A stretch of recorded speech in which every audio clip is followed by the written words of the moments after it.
Mak.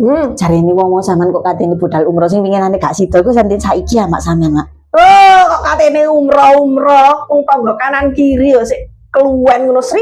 Walah, berarti dhuwit sampean kekno wong-wong tangga-tangga lha aku ora taman kei, Mak. Wong aku ya rondo, Mak. Lah lapo wong kok sik kelar nyambut gawe kok kate wewe kon. Sri, mosok kate kae siaran ngono ta. Oh, ngono aman. Lati Mas, bener tuh ngamen tok Sri bendino. Duh.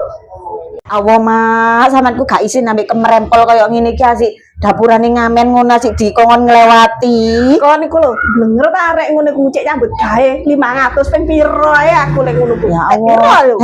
500 sampean ngekei. Ya Allah mak aku wong gak duwe lek ngekei 1000 mak, saken lek 500 mak. Aduh, kok tangga tuman rene terus iku lek dikek akeh Sri. Sampean niku mbok kaya umi ngono kadang lek ngekei 5000 barang sampean ku wong sugih mak. Senengane lek wong sugih roh minggato Sri duka. Lek wong sugih kuwi umroh temenan nang Baitullah ngono ora kok sampean ngene iki. Wis jarno gak sugih gak umroh aku latasane numpak pesawat. Aku tak mulai aku enakan bolo umi. Gato. Wah, arek mengane waduh, enak umi.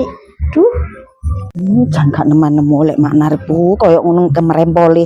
Gua ya elit tapi mudit wait.